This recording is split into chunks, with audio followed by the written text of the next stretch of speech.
बिस्मिल्लाहिर्रहमानिर्रहीम। अस्सलाम वालेकुम दोस्तों, आप देख रहे हैं मेरा यूट्यूब और Facebook channel doctor Umar Farooq astrology. सबसे पहले सब दोस्तों का बेइंतहा शुक्रिया जो अपने कीमती वक्त में से टाइम निकाल के हमारी वीडियो देखते हैं और बड़ा सराहते हैं।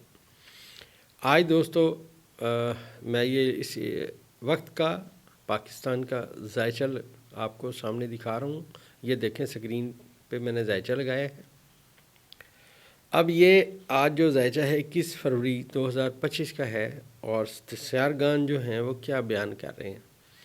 हम हर वीडियो में यही कोशिश करते हैं कि हम सितारों के से जो हमें कैलकुलेशन मिल रही है, जो हमारा डेटा कलेक्शन है, उसके मुताबिक हम बात करें। आप देखिए दोस्तों, मैंने अर्ज़ किया था कि इंटरनेशनल लेवल पे इस हुकूमत पे एक दबाव पड़ेगा और ये इसमें दबाव को बर्दाश्त नहीं कर पाएंगे। अब आप देखिए, ज़रा गौर कीजिए कि उस दिन के बाद कैसे इन पे दबाव जो है वो बढ़ता चला आ रहा है। अब ये जो दबाव बढ़ता चला आ रहा है, इसके इफ़ेक्ट्स बढ़ते जाएंगे। उसकी सबसे बड़ी दोस्तों दलील ये है कि पाकिस्तान के जायचे के 12वें खाने में ज़ुहल, अतारद, शम्स, रास और नेपचून बैठे हुए हैं। और जैसे मैंने आपसे अर्ज़ किया कि चंद दिनों में यहाँ पे चाँद भी पहुँच जाएगा।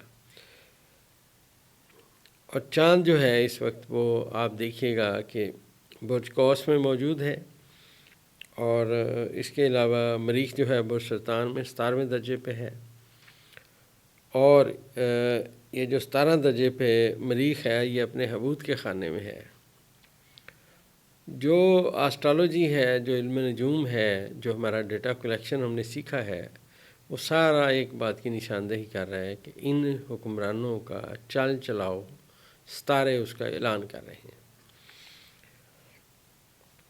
अब यहाँ पे जो सूरत हाल है दोस्तों, ये इनके चाल चलाओ में शिद्दत आने की सिमत में, जब चाँद यहाँ पहुँचेगा बुर्ज हौत में और ज़ुहल के साथ किरान करेगा, तो अब ये सियारगान का जो पढ़ने का कायदा है वो थोड़ा चेंज हो जाएगा। हमारे जायचे का जो सबसे बुनियादी नुक्ता होता है कि 12वें घर में जो सितारे आते हैं वो अपनी ताकत खो देते हैं। और पाकिस्तान में जो मैंने आज तक रीड किया, 2-3 सितारे ऐसे हैं जो बड़े इफ़ेक्टिव रहते हैं और जिनके अप डाउन होने से पाकिस्तान का जायचा अप डाउन होता है, मुतासर होता है।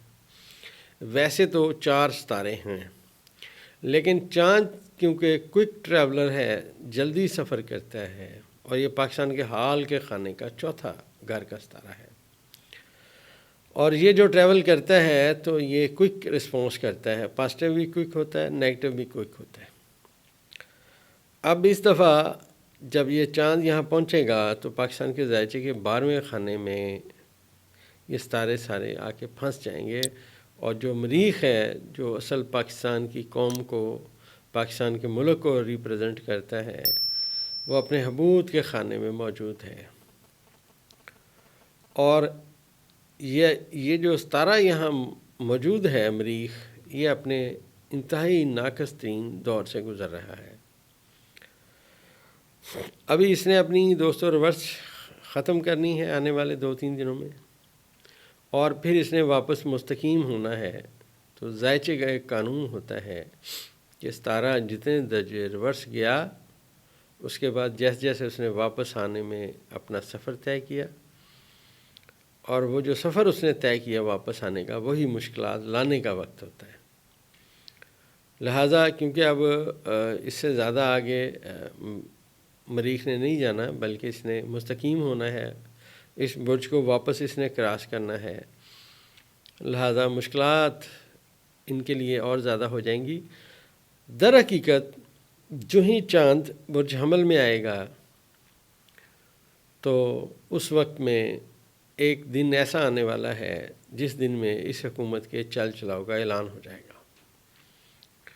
जैसे जैसे सितारे अब आगे बढ़ेंगे, ہمارا جو چھوٹا موٹا ڈیٹا کلیکشن کا علم ہے، جو ہم نے چھوٹا موٹا اندازوں کا علم سیکھا ہے، اس کے مطابق بیان کریں گے۔ دوستو، اصل علیم ذات اللہ کی ہے، علم جاننے والی ذات اللہ کی ہے۔ انسان کو اندازوں کا چھوٹا موٹا علم ہے جس کے مطابق ہم بات کرتے ہیں۔ انسان کی اندازوں کا علم درست بھی ہو سکتا ہے اور غلط بھی ہو سکتا ہے۔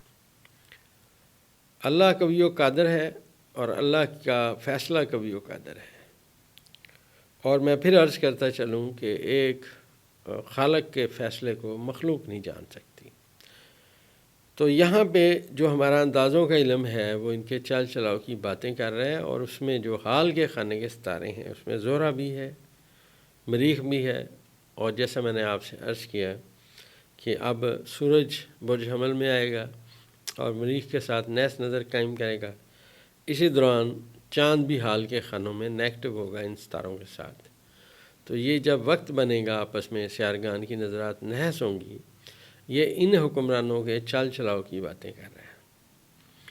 اور جو میں نے آپ سے عرض کیا تھا کہ زائچے میں یہ جہاں پہ ستارے اکٹھے ہوئے 12ویں خانے میں، تو یہاں پہ برج حوت میں جو ستارے اکٹھے ہوئے، یہ آبی برج ہے، پاکستان کا 12واں خانہ ہے۔ تو یہاں پہ ان ستاروں کا اکٹھا ہونا موسم میں تبدیلی کی بات کرے گا، بارشوں کی بات کرے گا، سمندر کی بات کرے گا، دریاؤں کی بات کرے گا۔ مطلب اس کے منصوبات میں یہ تمام چیزیں شامل ہیں۔ اور ان ستاروں کا یہاں اکٹھا ہونا اس بات کی بھی نشاندہی کرتا ہے کہ ساحل سمندر پہ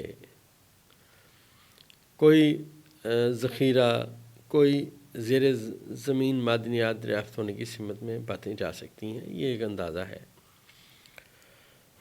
باقی جہاں تک میں نے عرض کیا تھا کہ پاکستان کے زائچے میں جو وزیر اعظم کا ستارہ ہے وہ انتہائی مشکلات کا شکار رہا، اس ریورس رہا۔ آپ دیکھیے کہ ملک میں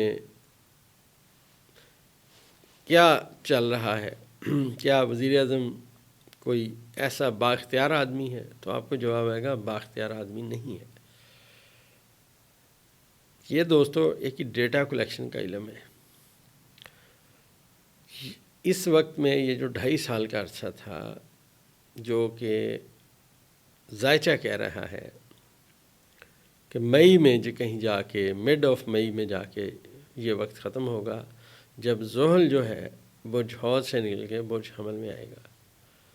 برج حمل میں جو زحل ہے اس کو پھر حبوط ہو جائے گا، حبوط کے خانے میں داخل ہو جائے گا۔